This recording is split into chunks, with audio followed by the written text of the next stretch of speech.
Let me ask you this. Tell me something about him.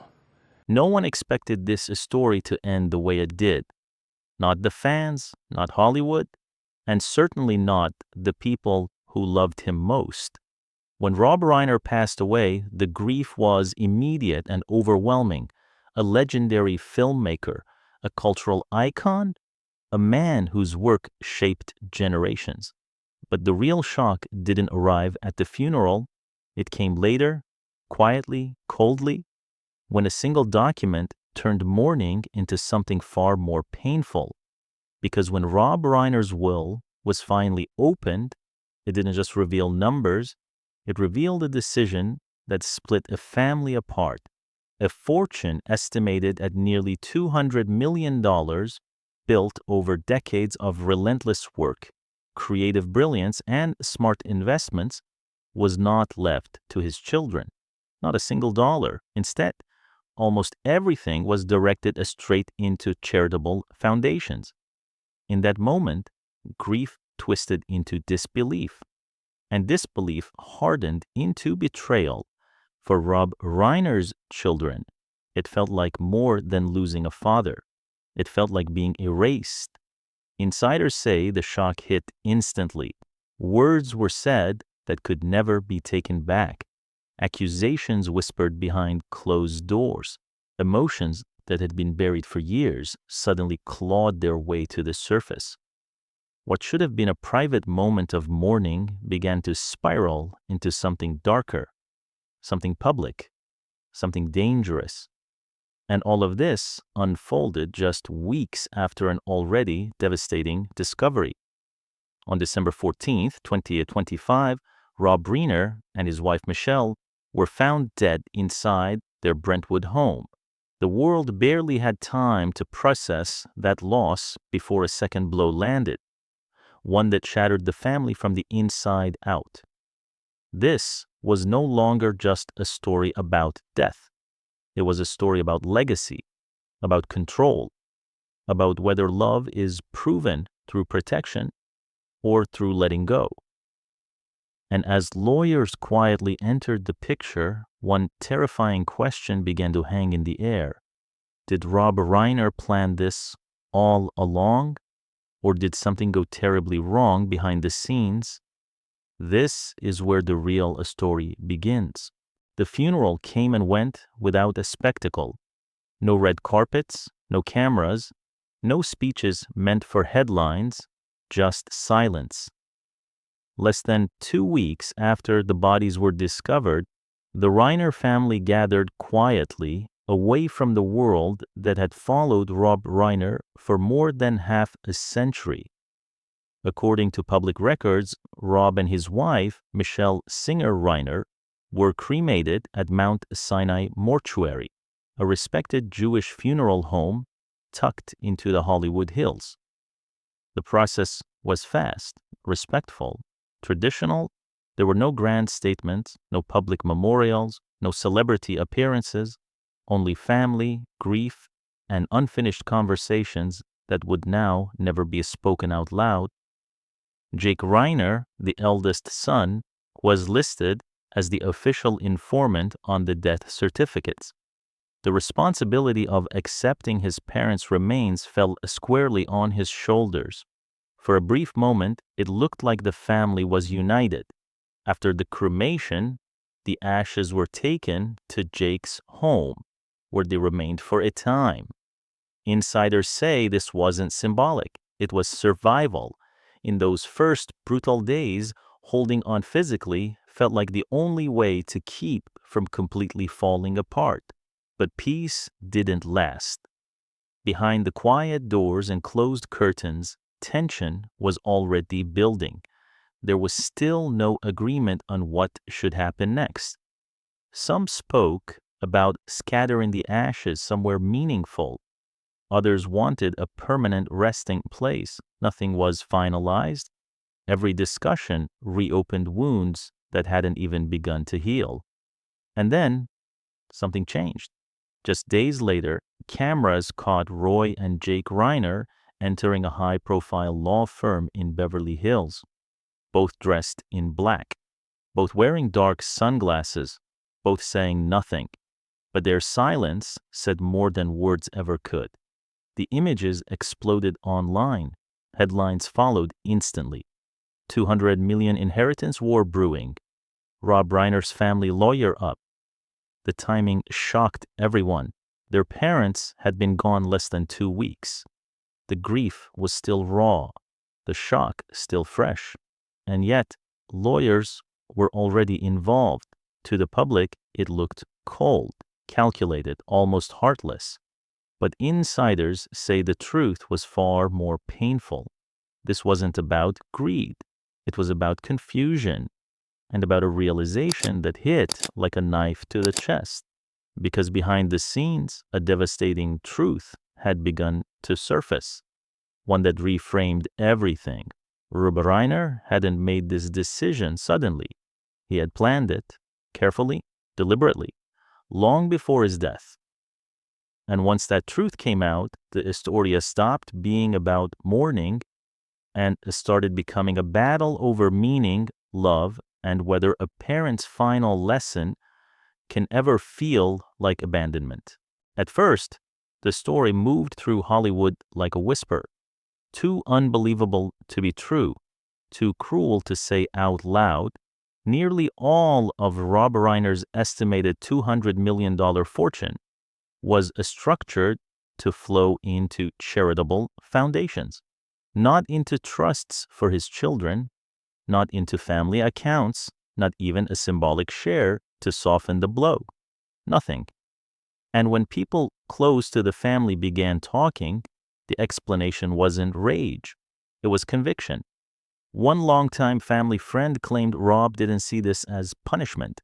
He saw it as protection of a different kind, a final lesson, a belief he carried for years, maybe longer than anyone realized, that people only truly grow when they're forced to stand on their own.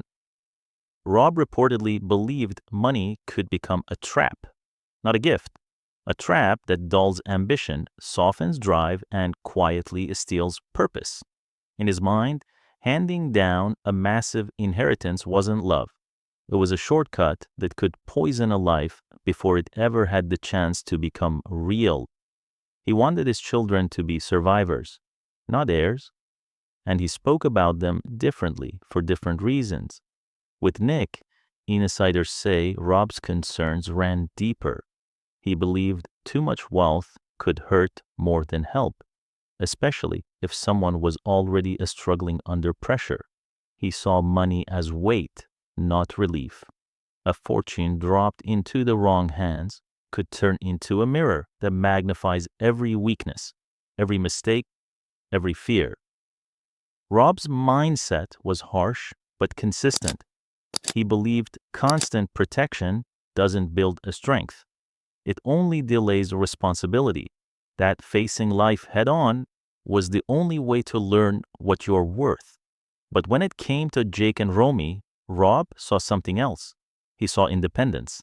Jake had carved out his own lane early, his own work, his own schedule, a life that didn't depend on his father's shadow. Romy, too, was described as determined, quietly building her creative career piece by piece, with grit instead of glamour. Rob admired that, and because he admired it, he didn't see inheritance as proof of love. To him, they didn't need it. A source even claimed Rob once joked, proudly, that his kids could handle life on their own. They're tougher than people think, he allegedly said. But here's the twist that made everything feel colder. According to insiders familiar with the legal structure, Rob didn't just make a choice, he locked it down. Every detail was handled with precision. Legal steps taken in advance so no one could twist, contest, or water down his wishes. Someone as specific was assigned to oversee the sale of the Brentwood home and other properties.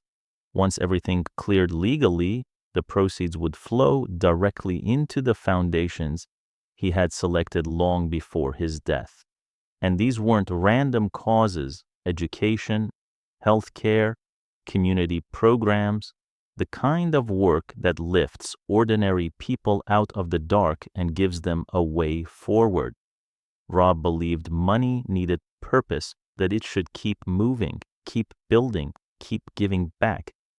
One friend recalled a line Rob said years earlier, almost like a warning disguised as wisdom. Parents don't live to pave the road for their children. Parents live to teach them how to walk. At the time, it sounded poetic, but now, with his children receiving nothing, it sounded like a final message carved into stone. And Rob wasn't naive about what it would cause. Sources say he expected anger, tears, confusion, resentment. He knew his children might feel betrayed at first, but he believed that someday understanding would come. The problem is, understanding doesn't arrive on schedule, not when grief is still bleeding, not when the house still smells like the people you lost, not when the world is watching your pain like it's entertainment. Because the moment Jake and Romy truly absorbed what was written in that will, something inside the family snapped, and the legal visits weren't just paperwork. They were heartbreak turning into defiance behind polished glass doors. Behind those sleek glass doors in Beverly Hills, the world imagined calm professionalism, quiet signatures, routine paperwork, a family simply closing an estate. But insiders say the truth was the opposite. It wasn't calm in that room. It was breaking. When Jake and Romy were finally shown the full details, the weight of it didn't feel like legal language. It felt like a verdict, a final statement that said, without saying it, you are not part of what I leave behind. One source close to the situation described a moment that still haunts the people who witnessed it. Romy reportedly broke down during one of the early meetings. Not a composed tear, not a quiet sniffle, a full collapse. The kind of sobbing that takes over your entire body when grief and disbelief become too heavy to hold. And through tears, she allegedly repeated the same sentence again and again. This isn't fair. This isn't fair. Over and over, as if saying it enough times might change what was printed on those pages. To her, it wasn't about money, not really. It was about being invisible, about feeling like her grief didn't matter, like she had been written out of her parents' legacy entirely. Jake reacted differently. Where Romy shattered, Jake ignited. Witnesses say his anger hit instantly, fierce, raw, almost uncontrollable. He allegedly called the decision selfish, saying his parents chose to give to the world while forgetting their own blood. And that line spread fast. It didn't stay inside the office. It moved through legal circles, friends, even distant connections, like gasoline poured onto an already burning story. But insiders insist that outburst wasn't greed.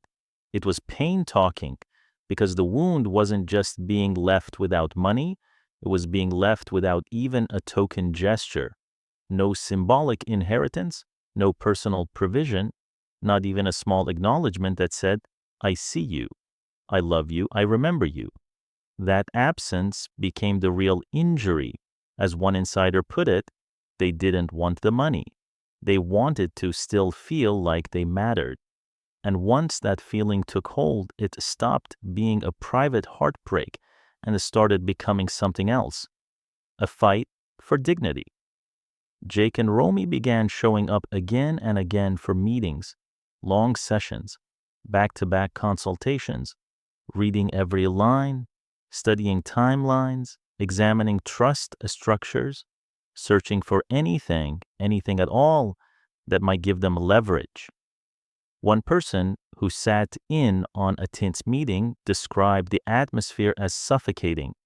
At one point, Jake reportedly asked, his voice shaking, a question so small and so devastating it left the room silent. Are we still their children, or just details that can be discarded? No lawyer could answer that. They could explain procedure. They could explain trust language. They could explain airtight legal frameworks, but none of it could touch what was really happening. Because what the siblings were truly fighting wasn't an estate. It was a feeling that their parents' final act had chosen the world over them. And then the tone changed. This was no longer consultation, it became confrontation. They assembled a powerhouse legal team, experts known for taking on brutal inheritance wars, the kind that turned private pain into public spectacle. At the center of it were two names: Daniel Kraus, a fierce estate litigator, famous for attacking impossible wills, and Evelyn Hartman, a top-tier specialist in charitable trusts and layered asset structures. From that point forward, the family wasn't just grieving anymore. They were preparing for war, and the strategy they discussed was as dangerous as it was desperate. Challenge the very structure of the charitable trusts, argue imbalance, question influence, and search for any opening that could threaten the foundations Rob had built. But there was a warning waiting for them, a warning that would shape everything. Because if they went after those foundations, they wouldn't just be fighting paperwork. They'd be fighting the way the world saw their father. And the moment that battle became public, the siblings would risk being painted as villains. Yet insiders say Jake's response to that fear was cold, simple, and final. Public opinion isn't my family. And that was the moment the line between justice and resentment began to blur. Once the decision was made, there was no turning back. Behind closed doors, the legal team moved fast. Notes were gathered, emails re-examined, old conversations pulled apart, word by word. Every detail of Rob's final years was placed under a microscope, not to rewrite history, but to understand whether something, anything, had shifted his state of mind when the will was locked in. And that's when the irony became impossible to ignore. The very values Rob had lived by, independence, responsibility, self-reliance, were now the exact reasons his children were pushing back. What he saw as a lesson, they experienced as silence.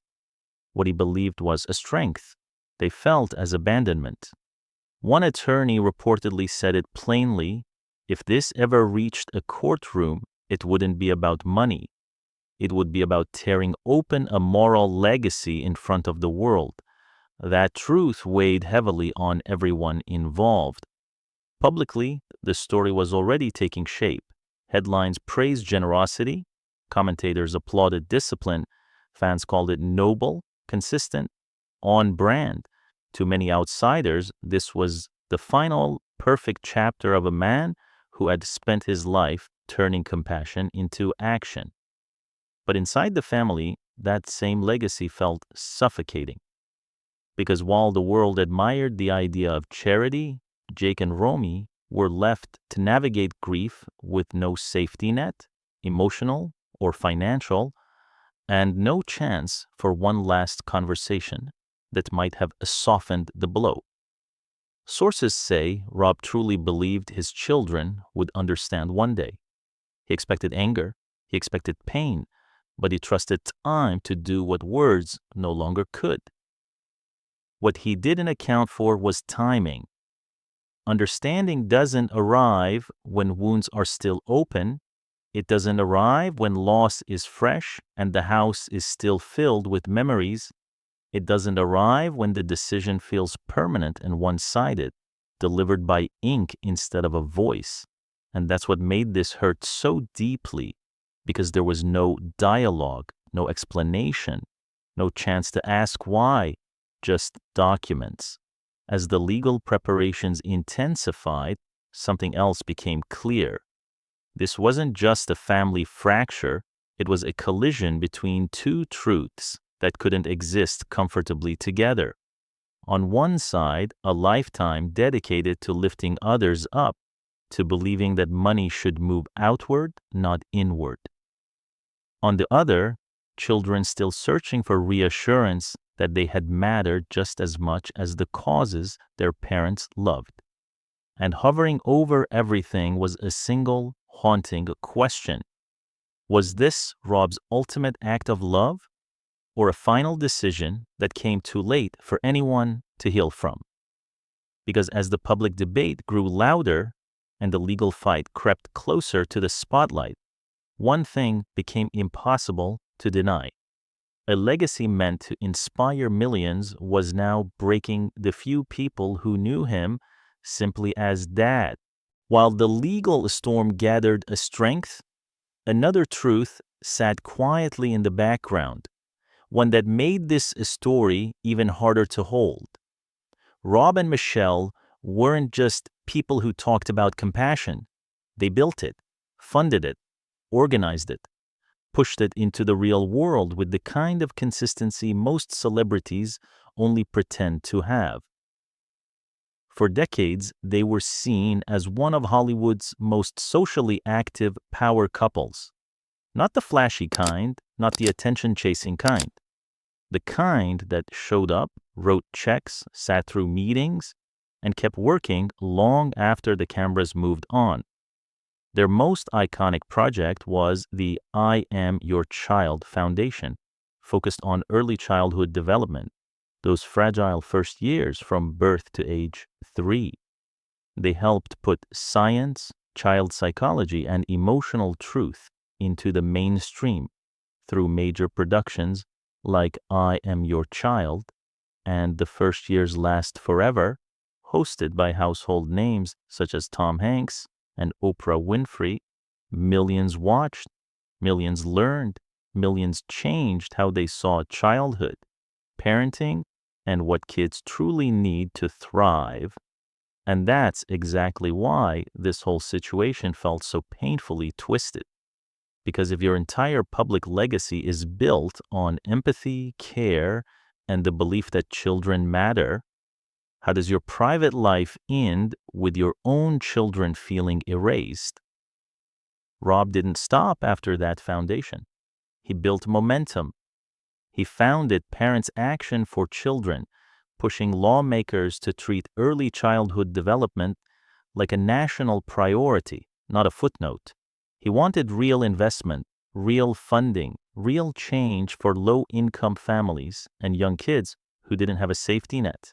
And Michelle, she wasn't just standing beside him. Insiders describe her as the engine behind much of it. While Rob was the face, Michelle was the force connecting donors, researchers, lawmakers, and the strategy. She helped turn compassion into concrete action, the kind that doesn't fade with the news cycle. Then came one of the biggest campaigns tied to Rob's name, Proposition 10, a tax on tobacco that funded California's First Five program, channeling billions into healthcare, education, and child development for families who needed it most. Experts called it one of those rare moments when activism, public policy, and public support lined up perfectly. Later in 2008, Rob co-founded the American Foundation for Equal Rights, the group that fought Proposition 8, California's ban on same-sex marriage. That legal battle helped lead to the landmark 2015 Supreme Court ruling that legalized same-sex marriage across the entire United States. And again, behind so much of it, Michelle was there, shaping media strategy, coordinating campaigns, rallying support. She didn't chase spotlight, she built outcomes. Together, they donated heavily to public education, mental health services, addiction recovery, and more. Much of it stayed quiet by design. Rob reportedly lived by a simple belief: charity doesn't need applause. Impact matters more than recognition. So when word broke that Rob had chosen to direct most of his fortune to charity, many people who knew him didn't see it as shocking. They saw it as consistent, a final logical step. But here's the cruel part. Consistency to the world can still feel like cruelty to the people left behind. Because no matter how noble the causes were, Jake and Romy were still grieving, still trying to understand where they belonged in their parents' hearts, still staring at a legacy that seemed to love everyone except the ones who shared their name. And that's when the next question started creeping in, the one that made everything even more intense. If Rob's fortune was nearly $200 million, how did he build it? Because that kind of wealth doesn't appear out of nowhere. And the deeper you look into how he built it, the more you realize this wasn't just a will. It was a lifetime of deliberate choices, leading to one final deliberate decision. Rob Reiner's fortune didn't come from one lucky break. It came from longevity, control, and decades of moves that stacked on top of each other until the numbers became almost unreal. It began the way most Hollywood legends begin, with a face people recognized. Rob first became a familiar presence in American living rooms through the TV phenomenon All in the Family. The role made him a household name and opened the door to the kind of access most actors spend their entire lives chasing. But those early paychecks weren't what built generational wealth. That was just the first chapter. The real empire started the moment Rob stepped behind the camera, where creative power turns into financial power. As a director and producer, he didn't just earn a salary, he gained leverage, ownership, and the ability to negotiate deals that kept paying long after the premiere ended. His filmography reads like a Hollywood trophy case. When Harry Met Sally, Misery, A Few Good Men, The American President, Stand By Me. These weren't just acclaimed films, they were money machines. And during his peak in the late 1980s and 1990s, insiders claim his directing fees were enormous, sometimes reaching the tens of millions per film. But the biggest advantage wasn't the fee, it was the back end, smart contracts, profit participation, the kind of deals that keep producing checks every time a film airs, streams, gets re-released, or shows up in a classic movies lineup decades later. One film becomes a lifetime stream. Multiple classics become a river, and then came a move that changed everything.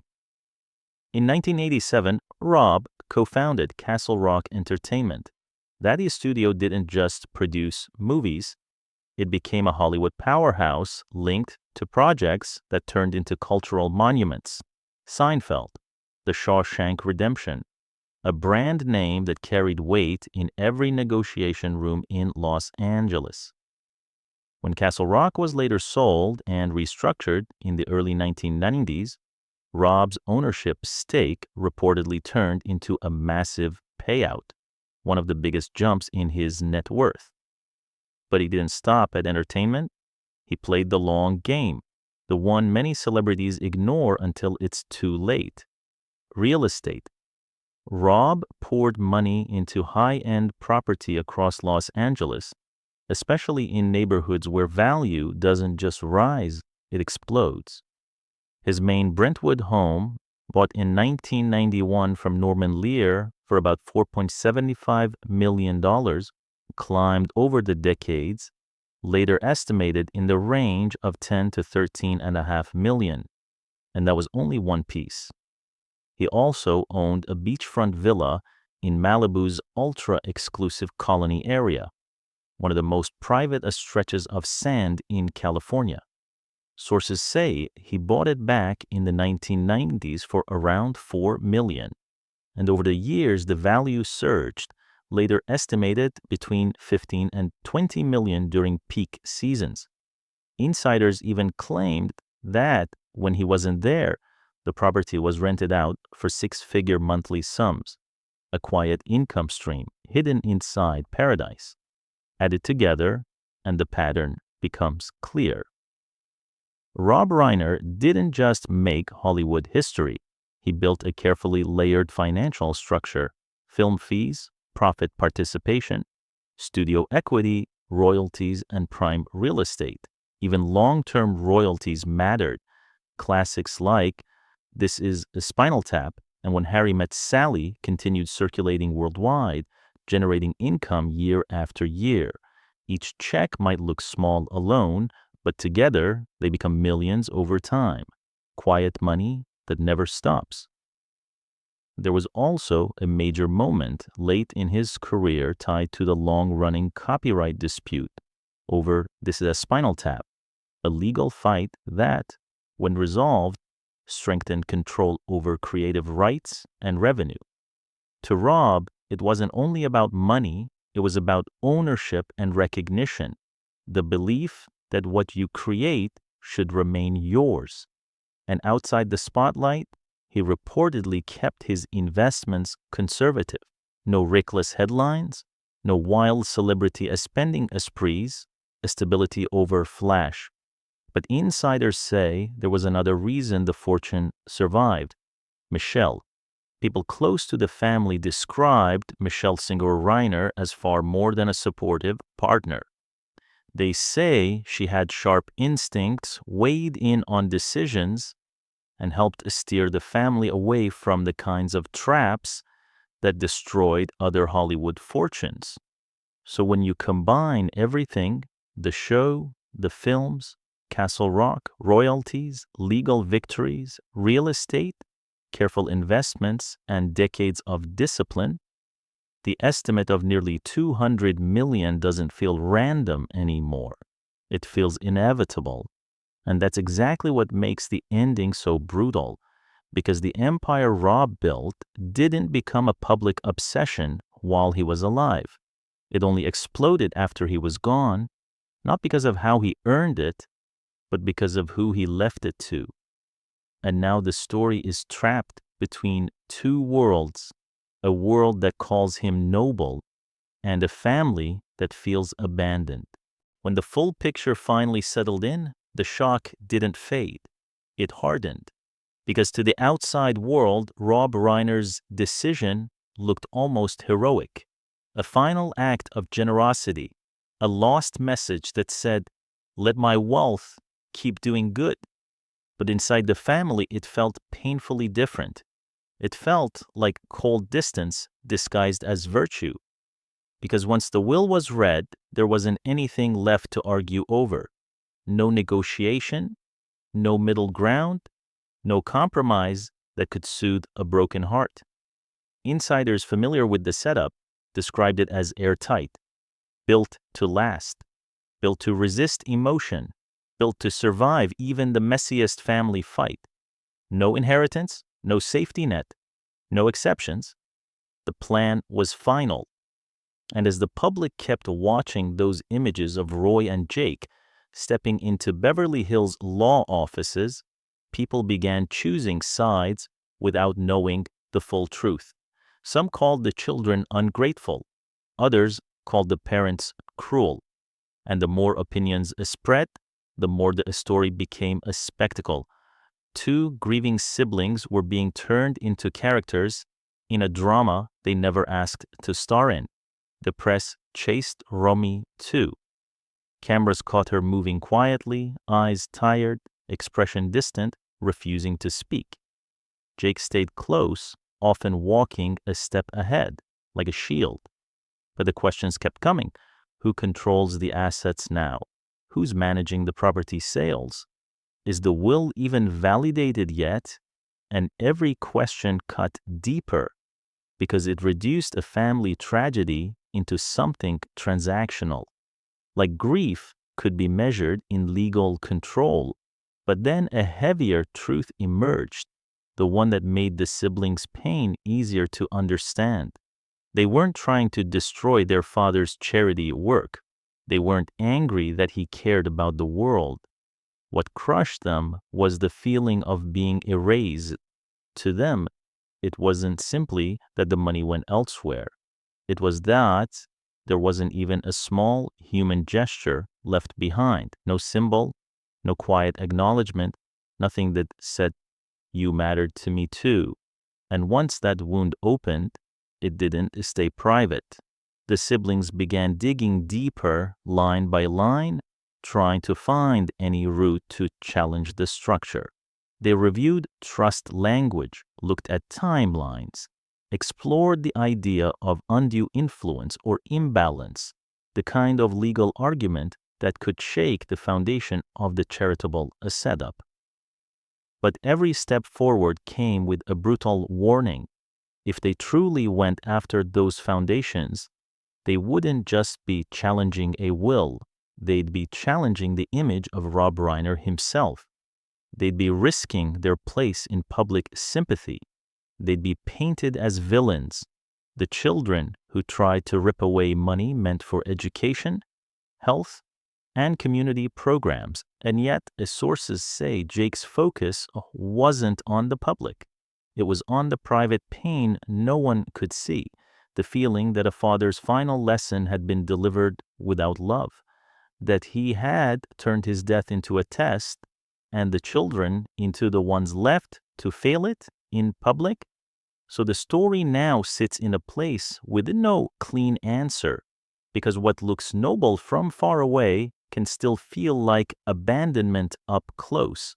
And that's what makes this entire saga so haunting.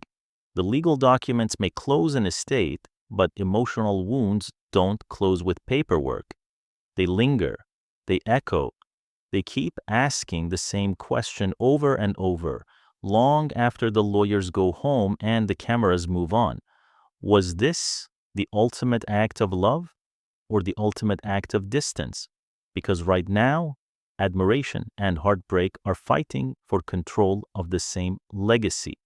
And the most painful truth of all is this: Rob Reiner's final decision may have been built to last forever, but the family he left behind may never recover from it.